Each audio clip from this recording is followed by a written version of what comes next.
السلام علیکم ملګرو په میخ قرباني کیږي کنه یو غټ اختلاف دی او ان شاء الله دا ویډیو چې تاسو ګورئ نو پوره ذهن بمکلاو شي دا دوه د وهابیانو مولیان دي دا یو وی کیږي بل وی نه کیږي دا تاسو واورئ او ورپسې بیا د حنفي دیوبندي علما مفتی ګورل شاه صاحب او مفتی محمد ندیم صاحب هم واورئ نو ان شاء الله او خپل بیا فیصله وکړي تاسو پته ولګي راځي دی ویډیو طرف ته میخه باندې قرباني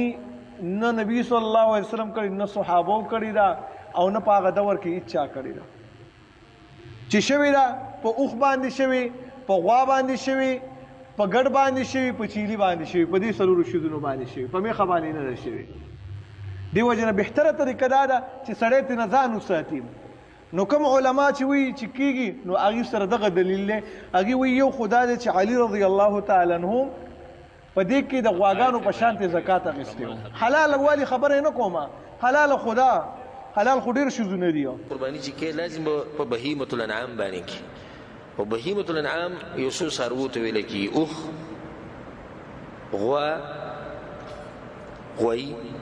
غوي کې د نمی خمراله دا بعض خلکو نن سبا دا خبره راغستې دي چې د میخي تذکره به کې نشتی نه میخه باندې قرباني نه کیږي هغه جدا مسله چې میخه حلال ده کنه ده هغه مسله زنه بیانو خو بعض کسانو نن سبا دا مسله راغستې چې سید میخه حلال ده عام اوقاتو کې خو قرباني بکیږي کنه دا بهیمه الانعام کې دن راځي کنه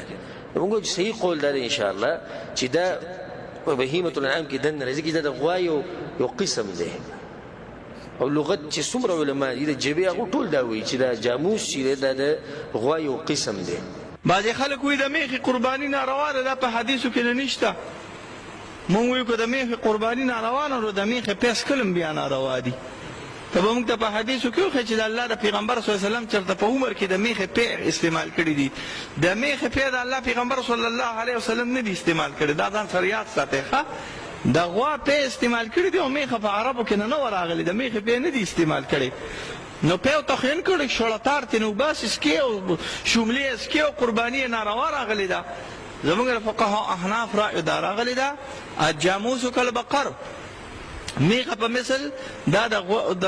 میخه په مثل د غویانو راغلی دا میخه په مثل د بقرې راغلی دا د غوا راغلی دا څنګه چې غوا باندې قربانی جایزه ده دا شانته په میخه او سنډا باندې هم قربانی جایزه ده یو بل مسله په دې وخت کې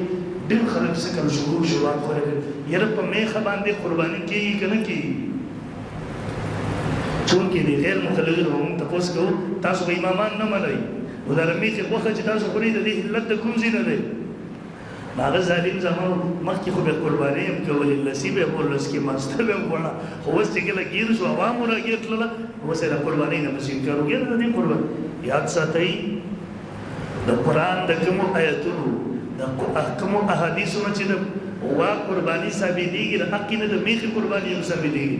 میخه ځان له قسم نه دی بلکې هغه واغه قسم نه دی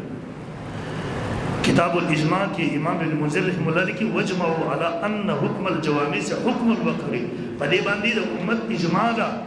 چې حکم د میخي د پشان د حکم نه او امام احمد بن حنبل نه چې کله تاسو شو آیا په میخه کې په هیڅ کې دي شي هغه تر قال لا اعرف خلاف زره دین خلاف څوک نه پیژنم چې په صحابو یا تعبیرو کې دي اختلاف کړي څنګه چې په واقع وایي چې کې دي چې په میخه کې دي نو چې یې په کې دي قرباني هم جایز دغه امام مالک دغه نور ایمون نقل دریم نمبر محترم تکبیرات التشریق چې ورته مو وایو الله اکبر الله اکبر لا اله الا الله والله اکبر الله اکبر ولله الحمد دا